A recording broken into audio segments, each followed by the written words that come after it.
guys, for today's video we are going to talk about acne scarring. We're going to talk about what it is, what it looks like, and what causes it. Now, why is this important? Well, if you've got acne scarring, you're probably wondering how you can treat it better or how you can cover it up with makeup. And a lot of times if you see a dermatologist, a doctor, or even an esthetician, they'll tell you, oh, you've got acne scarring, but they won't exactly tell you what type.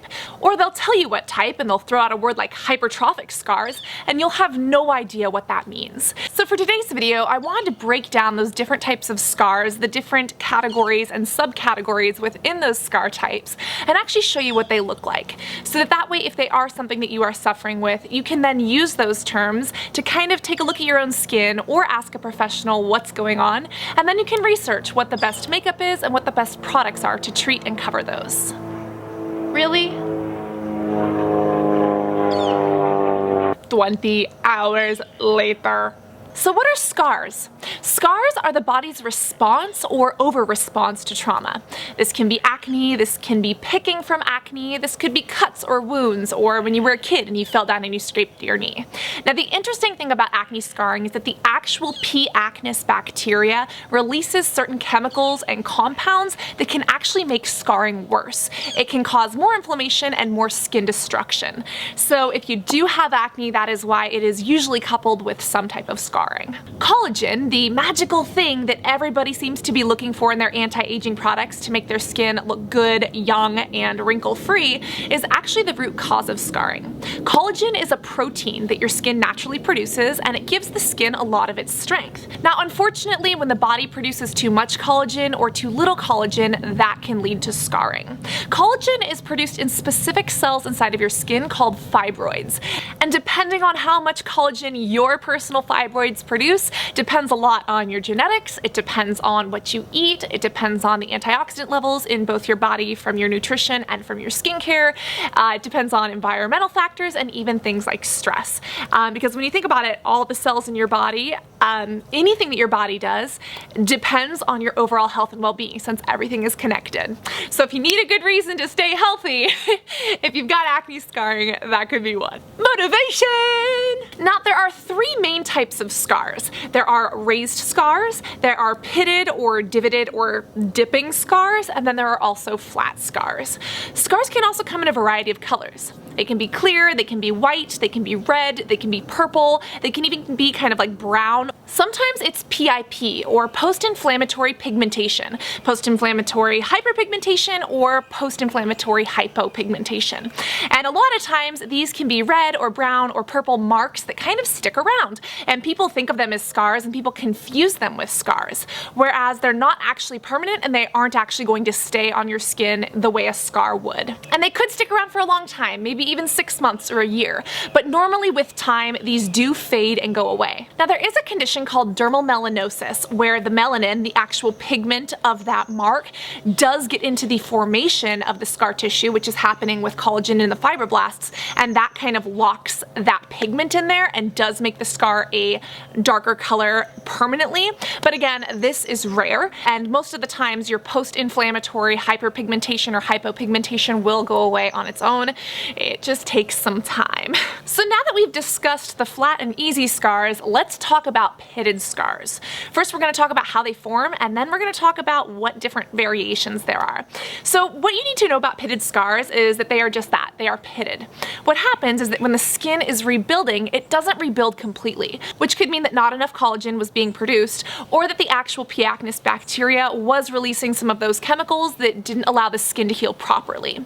Also, if your skin has too much inflammation, that could stop the entire inflammation process from happening, which can cause scarring, and especially those pitted scars. Now, normally pitted scars happen to people who have had cystic acne or nodular acne. Again, this really deep set acne.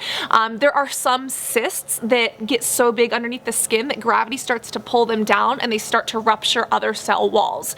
And if that's the type of cystic or nodular acne that you have or have had, a lot of times that can create almost these craters within your face. Now, as the skin is healing from the acne, sometimes if the skin doesn't repair completely, the scar actually kind of compacts as it's healing. It can actually pull the healthy skin in and create one of those divots. When it comes to pitted scars, there are 4 main types, and the first one that is the most common is ice pick scars. And these are usually pretty deep set, and they look kind of like someone attacked your face with an ice pick. They're usually a little bit jagged on the edges and quite often happen on the cheeks and on the jawline because that's where a lot of our fleshy skin is. And the fleshier your skin, such as the cheek area, the more likelihood you have to have deeper scars because there is literally more skin there for that to happen.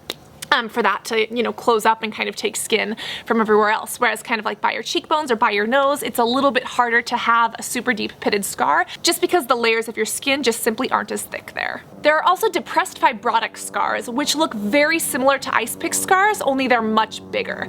So it's like someone took a super gigantic ice pick and jabbed at your face. These again are usually rigid on the edges and go in really deep. And again, from really nodular, deep acne or from the skin improperly healing and pulling other skin down with it, that's a lot of times what causes these. There are also boxcar scars, which are common in acne but also common in chickenpox. And these are scars that are again pitted, but they normally have pretty normal edges. For instance, they kind of look like a box or an actual square, and that's where the square boxcar term comes from. There are also rolling scars, which kind of gives the skin almost like an ocean-like shape or like a rolling hill or wave-like shape. And that's almost where you can see these kind of divots. They aren't actual little things, but they seem to just kind of create these interesting textures within the skin. Now again, the biggest cause for this is that nodular cystic acne that has kind of pushed its way through multiple cells, multiple cell walls, and kind of created this gradient, or skin that is healing a little bit differently. If you have these types of acne scars, feel free to Google some of these terms and see what makeup items would be best for you, if there are any specific skincare products that could help you with this, or if there are any dermatologists or specialists in your area who deal with your type of scarring. I have done a video on pancake makeup in the past, which is how I cover up some of my ice pick scars. Pancake makeup and kind of Play-Doh-like makeup is usually best for filling in some of those holes. But then again, the internet is yours for the taking. So go ahead, educate yourself, and use some of these terms to see what's out there and available to you. Next, we're going to talk about hypertrophic scars, or again, these raised scars. Now these are scars where the body has had too much of a collagen response. Your body was like, oh my god, collagen! And it decided to produce so much that it actually created a raised bump on your skin. Hypertrophic are just these kind of normal raised ones, and then there are actual keloids. Now, keloids are different because it is probably the most extreme version. These are very large scars that usually have a pretty interesting and distinct shape.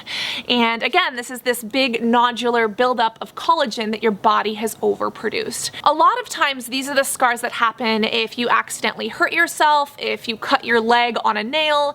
People who have self-harmed often have these, but unfortunately, it can happen with acne and on the face, especially if your body is prone to it. When it comes to these, it is pretty difficult to cover them up with makeup, but there are ways to do it in which you can use shadow and light to disguise the extent of the height or the shape of them. And I've done a couple of videos on those in the past. Now, when it comes to treating those, there are specific products that you can use that help to diminish the collagen. Because again, if you have an overproduction of collagen, you don't want to start using a scarring product that is going to boost collagen because you have too much of it.